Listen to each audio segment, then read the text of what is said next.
फटाक खबर सिर्फ 30 सेकंड में। डाउनलोड कीजिए तक ऐप।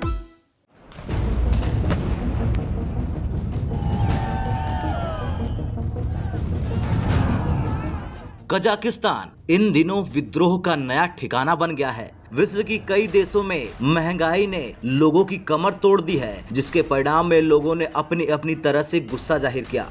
लेकिन कजाकिस्तान ने लोगों के विद्रोह का ऐसा रूप देखा जिसकी जज सरकार ऐसे आई कि उसे सत्ता छोड़नी पड़ गई और देश में आपातकाल लग गया। सिर्फ इतना ही नहीं, हालात इस कदर बेकाबू हो गए कि कजाकिस्तान को रूसी सेना को मदद के लिए बुलाना पड़ा। लेकिन ऐसा क्या हुआ कजाकिस्तान में? सरकार को इस्तीफा देना पड़ गया। और क्या है इस पूरे मसले पर भारत का पूरा बयान, ये हम आपको बताएंगे।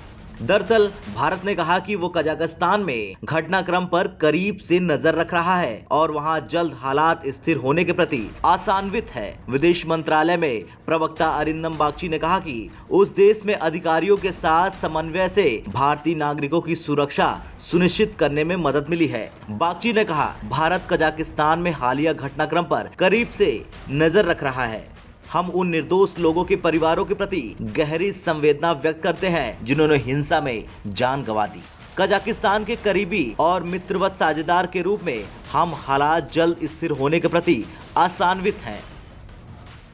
अधिकारियों के साथ समन्वय से भारतीय नागरिकों की सुरक्षा सुनिश्चित करने में मदद मिली है। उन्हें स्थानीय सुरक्षा निर्देशों का पालन करने और किसी भी सहायता के लिए भारतीय दूतावास के साथ संपर्क करने की सलाह दी जाती है। बता दें, कजाकिस्तान में तनाव की स्थिति अभी भी बनी हुई है। इससे पहले भी भारतीय विदेश मंत्रालय द्वारा बयान जारी किया गया था, जिसमें बताया गया था कि भारत सरकार स्थिति पर पूरी नजर रखे हुए है। In Kazakhstan, in Nur-Sultan, is closely monitoring the ongoing developments there, particularly from the perspective of the safety and welfare of Indian nationals in that country. We will of course assist any Indians in distress.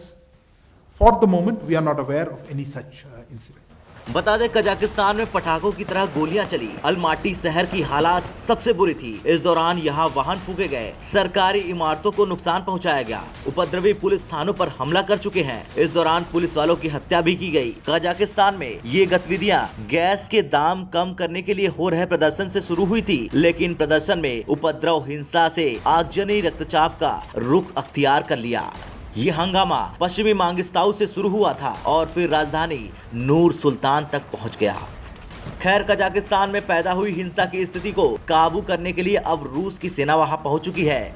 राष्ट्रपति कासिम-जोमार्ट Tokayev के बुलाव पर रूस ने अपने सैनिक parachute के जरिए राजधानी अलमाटी और अन्य शहरों में उतार दिए हैं। आप कजाकिस्तान की स्थिति पर क्या सोचते हैं? कमेंट में जरूर बताएं। ब्यूरो रिपोर्ट, भारत तक।